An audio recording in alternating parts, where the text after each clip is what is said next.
Hi guys! So ayun nga, dumating na yung aking visa and ang aking passport. Nag-schedule na din ako ng kumuha rin ako ng appointment sa CFO. Yun yung seminar na kailangan attendan before ako umalis. And before ako umalis, kasi K1 visa ako.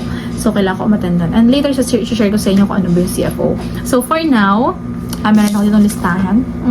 Lista ako ng mga requirements na, kasi kung halimbawa first time mo din mag-asikaso ng K1 visa, nagsisearch ka sa internet, sa mga social media, kung ano ba yung mga requirements, ano yung mga naging experience nila. Kasi sobrang helpful talaga guys, yung mga, ako kasi first time ko nga, nanood talaga ako ng mga vlogs sa YouTube, sa TikTok, nagtinting talaga, puro talagang hashtag K1 visa. K1 visa interview, mga US Embassy. Talagang, sinerch ko talaga yan. Talagang, tsaka super helpful niya.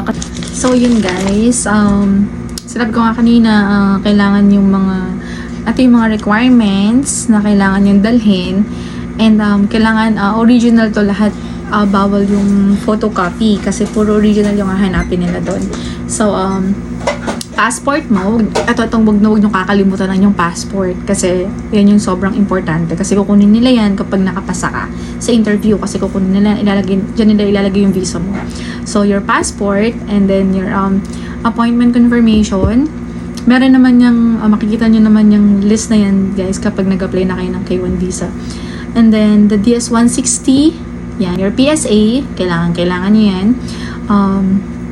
NBI, ato guys ako kasi nagkaroon ako ng problem before sa birth certificate ko.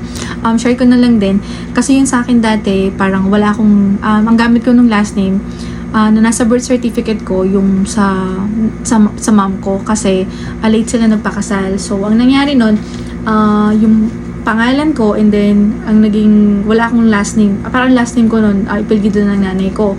So ang nangyari, pinaayos namin yung sa PSA pa, inayos pa yung dati, tapos parang may nilagay lang sa birth certificate ko ng mark sa gilid na pwede ko nang gamitin yung last name ko ngayon, na talagang yun naman yung dati pa talaga yun ang ginagamit ko. And then pero dito guys, very important to.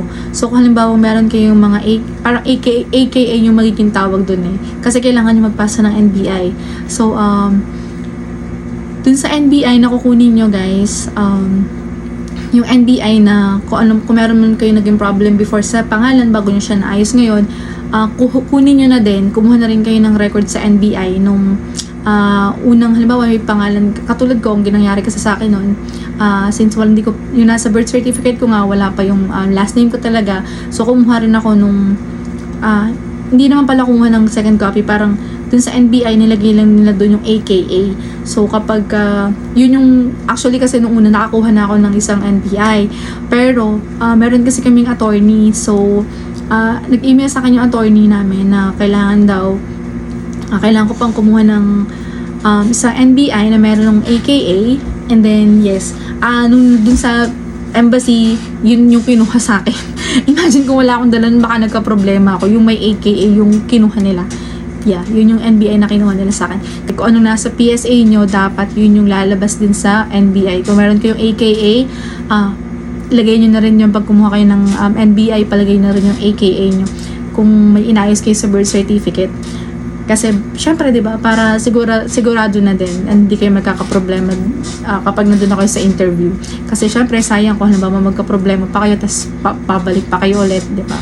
Para, sana makatulong yan. Pero, yeah. And then, Sanomar, kung hindi kayo kinasal dito, kung hindi pa kayo kasal, and never kayo naging married, never kayo nagpakasal dito, so, kailangan nyo ng Sanomar. And, pictures, mag-ready rin kayo guys sa mga proof na meron kayong relationship, mga pictures nyo, convo, ganun, screenshot ng magka-video call kayo, tapos yung mga pictures po, yun yung mga na-ready ko ng tas conversation namin, pero hindi naman ganyan kakapal. Hindi naman ganyan kakapal yung na-ready ko. Ilang lang din, parang bawat ilang years na magkasama kami, parang kumuha ko ng mga dalawa, ganyan. Tapos kinumpare sa isang bond paper, parang inano ko lang doon na magkakatabi yan. Ganun, hindi naman, huwag guys, isang picture, isang bond paper, kaloka naman, mga naman to kakapal yun kapag dinala nyo doon. Parang, iano nyo lang sa isang bond paper, lalagay nyo lang doon yung mga pictures kung ilan yung magkakasya, parang wallet size, ganyan. Tapos print out nyo lang. So, ganun yung ginawa ko. Ay, wait lang. Pakita ko pala sa inyo.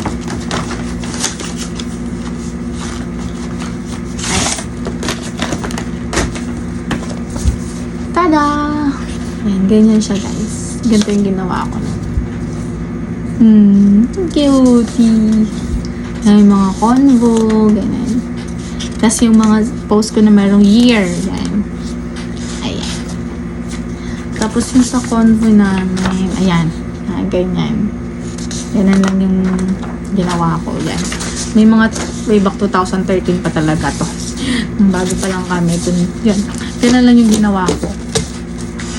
Tapos ayun guys, mga proof na meron sa relationship ninyo. And then, of course, yung medical na ginawa niyo sa St. Luke's, yung brown envelope, dadalhin nyo yun. And make sure na hindi nyo binuksan guys, kasi baka may magka-problema kayo. Pero may nakalagay naman doon na instruction na huwag bubuksan. Pagka after man ng medical mo, makikita nyo naman doon na hindi nyo pwedeng buksan yun. And sa interview lang siya bubuksan ng pag pinasa nyo yung mga requirements. So, ayun guys, pagpasok doon, nakapila ako doon, pagpila ko, kukunin yung passport mo, papakita mo yung passport mo, at sasabihin mo pala kung saan, anong gagawin mo, anong visa yung aasikasuhin mo, anong interview mo, ganyan. Tapos sinabi ko, K1 visa, so, appointment confirmation, your DS-160, and then the passport, yan. Yun yung pinakita ko, and then pinapasok na ako sa loob, and then may pila na doon, kasi yun yung pipila ka na, may mga windows na yun, na parang, habang nakapila ka sa window na yun, maririnig mo yung mga interview, yung mga ini-interview na ng mga console, mga for final interview na yun. Kasi isang area lang yun talaga na parang ang daming upuan, and then windows dito, and then dito yung mga final interview, and then dito may biometrics, dito parang papasok na requirements. So, habang nakapila ka na rin, syempre nakikirinig-rinig ka dun sa mga ini-interview na parang, oh my gosh, yun yung mga tanungan, tapos may maririnig ka na parang medyo ginigisa, ganyan, or parang may mga follow-up questions, sa parang merong nagkakaproblema. So, ako, lapot-lapot na yung kamay ko sa pawis kasi kabadong na ako na parang sabi ko, oh my gosh, ito talaga siya. Parang kasi dati yung di pa ako nakakapunta ng interview, parang sabi ko, hindi ako ganun parang alam mo yun, parang okay, ito lang, interview lang yun. Pero nung nandun na ako, my God, parang talagang pawis na pawis ako na yung kamay ko na, basta iba yung pakiramdam guys, kasi talagang medyo nakakaba. Pero pagka ready ka naman, alam mo yung mga isasagot mo, at saka hindi ka naman magsisinungaling sa interview, so hindi mo kailangan kabahan. Pero talagang nakakakaba. Pero kaya naman, carry naman. So, yun nga guys, nakapila kami doon kasi magpapasa kami ng mga requirements. Sinabi na sa amin yung mga maririnig mo doon na pakilabas ko ng ganito, ganyan. So, yun na, ready na, ganyan. So, yung tinawag na, nung may pila na yun doon. So, nung ako na yung nandun sa window na isa, nilabas ko yung mga requirements ko, ganyan. So, pasa. Pinasa ko yung requirements ko, and then, habang pinapasok yung requirements ko, dun ka na medyo habang nagbibigay ka kasi may maliit lang na parang suotan doon ng mga papers, tatanungin ka na nila, parang alam mo yung habang inaano ka talaga nila na confident ka na sasagot, kasi dun pa lang binabato ka nila ng mga questions. Pero yung sa akin, yung na-experience ko naman na pangalan ko, birthday ko, and pangalan ng fiancé ko, and then kung saan siya nakatira, anong work niya, ganyan, kailan kami nagkakilala, mga ganong questions na. And then, after nun, medyo kinabahan pa nga ako dahil sa birth certificate ko nga. So, parang medyo nag-aano ko nun, sabi ko sana naman, Lord, wala maging problema. And then, after nun, naging okay naman, and then pinapila na kami sa biometrics. Tapos nun, eto pa guys, lalo akong kinabahan kasi nung sa biometrics na, bigla nung ako na yung magagano ng finger, bigla sabi sa akin, ma'am, sorry, bigyan ko daw sila ng like 2 minutes to 5 minutes kasi daw may double check. Tapos sila sabi ko, oh my God, ano to? Parang bigla ako na-stress. Ano yun? Tapos sabi ko, sige, chill lang, huwag tayong kabahan. Tapos biglang sabi nila, upo daw muna ako, ganyan. So ito na, ang iniisip ko yung birth certificate ko, kasi yung sa Senomar, hindi ko kasi napalagay dun yung AKA. Sabi ko, baka mamaya may problema. Kasi yun din yung inaano ko na baka kailangan may AKA doon. So, basta nung pinaupo ako, kalma lang ako nun. Pero, deep inside talaga sabi ko, Lord, sana walang maging problem. Sana okay naman. Sabi ko ganun. Tapos yung may nakakwentuhan kasi ako biglang nagtanong sa akin, bakit ano? Ba't bigla kang nakichismis sa akin? Sabi sa akin, bakit ano? Ba't bigla kang pinaano? Sabi niya, pag daw mga ganun, baka daw may mga problems sa paper. Sabi ko, naku, sana naman wala, ganun. Tapos maya, as in, magta 10 minutes na, sabi ko, my God, hindi pa rin ako tinatawag. Sabi ko, hala, ano kayang nangyari? Baka ako talaga may problem ako sa papers ko. So, ayun, talagang kinakabahan na ako noon. Tapos, ano lang, kalma lang, ganyan, tiwala lang na magiging okay din yung resulta. So, maya-maya yung tinawag na yung pangalan ko. Tapos, sige ma'am, fingers mo, lagay mo dyan. So, ayun, nawala na yung kaba ko nung pinagganon na yung mga daliri ko nung nag-biometrics na ako. So, like, okay Lord, tapos na. Medyo nakahinga-hinga na ako ng maayos nun. So, ayun, after naman nun, pauupuin ka nila and sabihin nila sa'yo for final interview. So, eto na, habang nakapila, siguro mga halos 1 hour or halos 2 hours ako nung nakapila nun kasi ang dami talaga nun, ang daming makasabay. May mga pang family, may mga family na ini-interview. So, tas ang madalas ko lang marinig ng mga family, tapos K1 visa, ganyan. Tas yun na, may mga nakikita na ako na after, syempre, nanonood ka lang, wala ka naman ibang pwedeng gawin, wala naman cellphone, nakikinig ka lang doon sa mga ayoko rin naman makipagkwentuhan masyado kasi nga, medyo kinakabahan na din ako. So, ayun nga, habang nag-iintay, maririnig mo yung mga nandun sa final interview na merong biglang biglang maririnig ko, sorry, your application is ganito. Tapos sabi ko, nakakawawa naman kasi kung di mo man maririnig, makikita mo kasi pag nila after ng interview nila dun sa console, ay yung passport nila, dala-dala nila, tapos wala silang dalang ganito, guys. So sabi ko, tapos dala-dala nila passport, sabi ko, medyo nagkakatinginan kami ng mga katabi ko, tapos may mga narinig ko sa unahan ako, yung bagsak nung hindi pumasag. Sabi ko, talagang totoo na, pero talagang pinakakapasa. Sabi ko, Diyos ko, pinalo na akong kinakabahan. Tapos merong naman, may na-experience ako nun, nung nag-interview siya, parang ang dami hinihingi sa kanya mga requirements, ganyan, yung mga proof ng relationship nila, tapos biglang may mga questions about sa lolo, ganyan, lola, ganyan. Sabi ko, may mga ganun, sabi ko, siguro parang nangyari, parang may yata about sa mga birth certificate, ganyan. So, ayun, sabi ko, tapos ayun, ang naging ending, hindi na-approve yung application niya. Tapos yun, di ako naman, tahimik lang ako, intay lang ako, tapos observe lang ako, ganyan. And eto na, tinawag na ante. So, kabado, window 59 ako noon, tanda ako, window 59. Tapos, nung nandun ako, dun sa boses kasi nung accent sa window 59, nung nagtawag siya, akala ko puti, pero pala siya, Pinoy. Pero yung accent niya, hindi mo Pinoy siya, talagang American siya, yung accent niya. So, yun, tapos nung una, nag-greet siya sa akin, and then may bigla siyang may po. So, sabi ko, Pinoy siya. Tapos sabi ko, parang kasi iba din yung pakiramdam kapag kapwa mapinoy yung mag-interview sa'yo. For me. So, ayun, sabi ko, oh my God, Pinoy siya. Tapos Tagalog siya. Pero ready naman ako makapag-English, ready naman kahit, ready naman ako makapag-English kasi talagang mapapalaban ka din. Meron kasi iba doon, meron ako doon nakasabay, nagdala siya ng interpreter. So, pwede naman magdala nun pag hindi mo talaga kaya mag-English. And then, kasi hindi naman ikaw yung pwedeng pumili ng console. So, kailangan talaga ready ka kapag nagpunta ka doon. So, ayun, Pinoy yung napunta sa akin console. And then, good morning. Binati niya na ako ng good morning. Tapos may po. Sabi ko, hindi ayun, medyo naka-ano ko. Tapos, alam nyo guys, wala pang 5 minutes. As in, literal, wala pang 5 minutes. Tapos yung interview ko and approved. Wala pang 5 minutes yan, guys.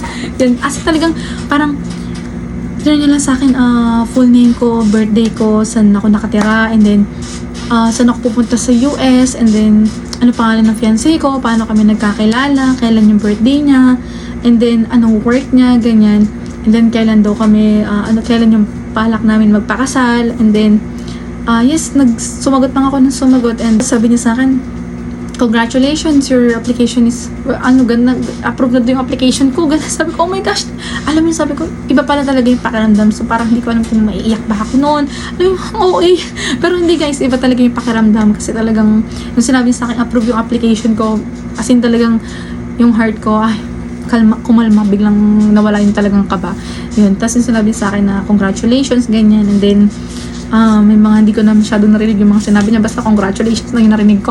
And then sabi niya sa akin, 1 to 2 weeks daw marireceive ko na yung visa ko. And yeah, binigay niya sa akin to, and then yun, sabi niya congrats, and then yun, nag-thank you ako na nag-thank you, and binigay niya lang to sa akin, and naglakad ako papuntang labas na nakangiti.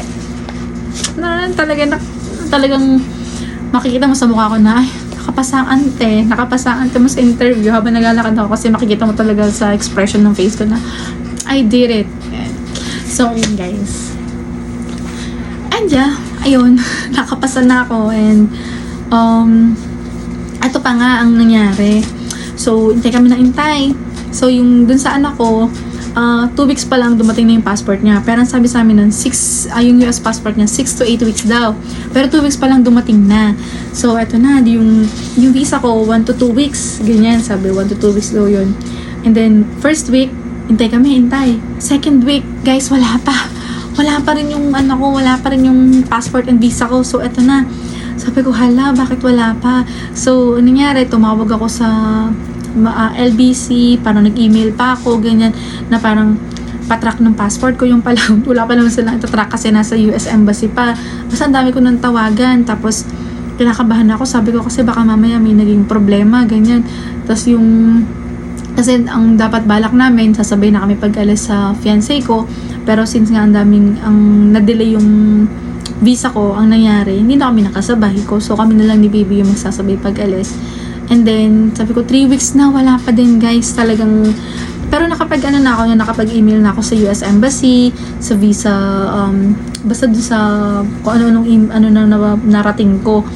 So, ang nangyari tumawag ako saan ba ako tumawag nun? Basta may tinawagan ako na about sa application ng visa, and then, sabi nila, in-escalate na daw nila yun sa US Embassy, and nagtanong naman ako kung normal ba na may delay. Sabi naman nila normal naman daw, talagang nangyayari daw yun, especially kung meron daw may mga kailangan i-double check sa requirements. Sabi ko baka mamaya kasi may problema sa akin. Sabi naman nila kapag daw may problem sa papers ko, mag-i-email naman daw may marireceive naman akong email from US Embassy na kung may kailangan pa silang ipasa ko. So ayun naman, yung sinabi naman nila yun, tapos binigyan nila sa akin yung yung website kung saan mo pwedeng i-check yung status ng application mo. And then nakailang check ako doon, nung una ready, and then ang tagal ko bumabalik-balik nung puro ready, and then after ko tumawag, after ilang days nagkaroon ng update, naging na siya, approve na siya, lumabas na dun sa status. And then after few days, nakalagay na issued guys, nakalagay na dun issued. Oh my gosh, issued na. So nung araw na yon, nung na-check ko na nakalagay ng issued, may na-receive na akong email na may tracking number na. So ayun guys, nagtuloy-tuloy na siya. And then after that, receive ako ng email, parang 2 days lang, yun, dumating na yung aking pinaka-iintay. And eto guys, eto na siya. Eto na yun. Eto na talaga. Ay nako, talaga naman dumating at makita ko talaga, sobrang saya ko talaga kasi syempre diba ang daming yung fiancé ko, sobrang daming inasikaso. Tsaka syempre guys, hindi biro magkasikaso ng visa. Ang mahal pa rin ng binabayaran nila. Tapos lalo na kami may attorney kasi kinuha yung fiancé ko kasi para hindi na kami magkaroon ng problem. Parang hindi na, kasi malaking tulong din naman yung malaking tulong talaga kasi nga hindi rin naman kami ayaw kasi ng fiancé ko na magkaroon pa ng problem. Parang ready na talaga dun sa, kasi pag may yung attorney namin talagang through email lahat talaga ng parang puro send na lang kami ng send ng mga kailangang i-send, and then nire-remind niya kami kung anong kailangang asikasuhin, kaya talagang hindi masyado nakaka-stress ganyan.